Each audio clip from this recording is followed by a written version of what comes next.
They say our home should be our sanctuary, a place of warmth and comfort where we can lock the door and feel safe. But imagine if those four walls had eyes that watched your every move. You'd probably think I'm going crazy. That's impossible. Well, you might change your mind after hearing about the terrifying events that unfolded in the house at 1408. We'll take you through each terrifying twist and turn. So, stay with me until the end, 'cause the shocking truth will leave you questioning everything. The house at 1408 was supposed to be a fresh start for Helen Acton and her two children. They moved in after her divorce and made the best out of the modest two-story structure. Yet they soon realized it wasn't any ordinary house. One evening, little Tommy came running into the kitchen with wild eyes, exclaiming, "Mommy!" The doll is dancing by herself.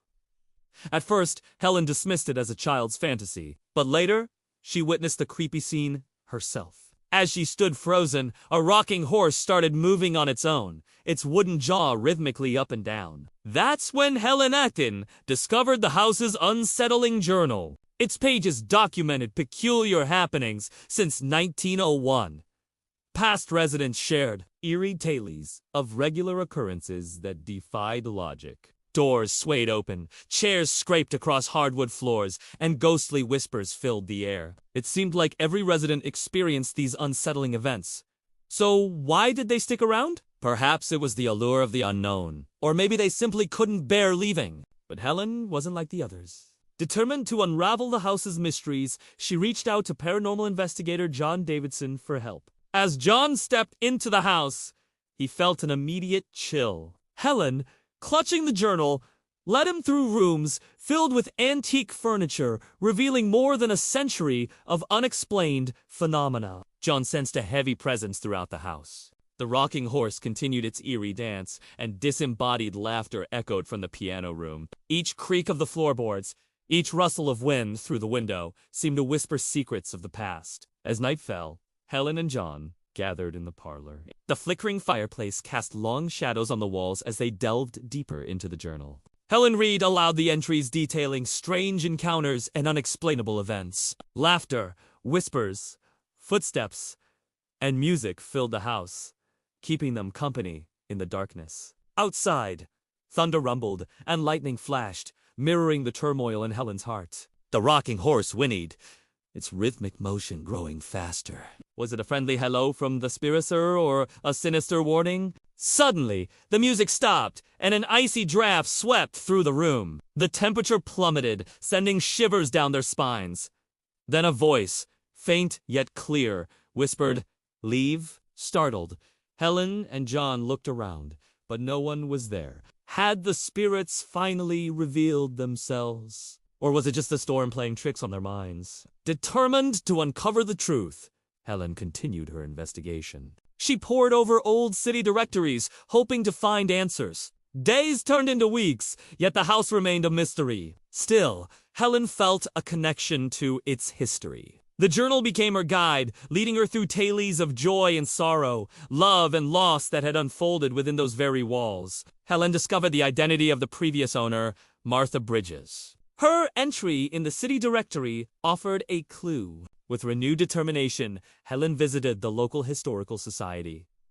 There, she met Emily Carter, a retired archivist. Drawn into Helen's captivating narrative, Emily agreed to help. Together, they delved into Martha's life, piecing together a story of a woman ahead of her time. Martha Bridges was a trailblazer, a writer and artist who valued solitude and independence. But why did she put her home up for sale in such a hurry? The answer lay in an old trunk in the attic. Among Martha's belongings, Helen found a collection of letters. They painted a grim picture of a woman tormented, driven to desperate measures by an obsessive suitor. One letter, dated March 18th, 1908, stood out. Written by Martha to her attorney, it detailed her growing fear and the lengths she'd go to protect her independence. Could Martha's dark secret shed light on the house's haunting? Helen wondered if the shadow of Martha's past still lingered, trapping the house in a cycle of fear and sorrow. As Helen and Emily delved deeper into Martha's story,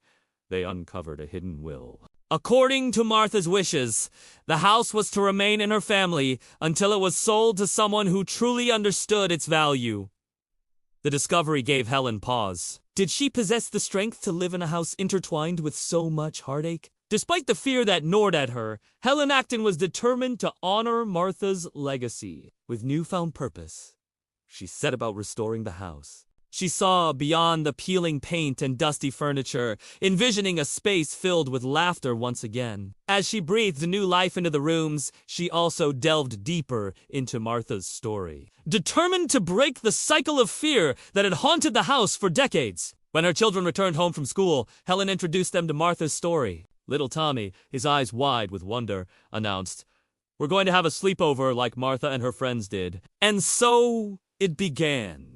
The house at 1408 slowly transformed into a place of healing and hope. Helen, her children, and Emily gathered for dinner in the candlelit dining room. As the years passed, the house echoed with happiness once more. The journal became a treasured heirloom, passed down to Helen S.'s children, who continued to document the house's secrets and the joy they brought into its walls. The once troubled house now stood as a beacon of resilience, a testament to the enduring power of love and memory. If you think you've heard enough, wait till you hear the spine-chilling tale in our next video. It'll make you question the boundaries between reality and nightmare. In the realm of horror films, few villains are as haunting and unforgettable as Hannibal Lecter. His chilling portrayal by Anthony Hopkins in The Silence of the Lambs remains a cinematic masterpiece.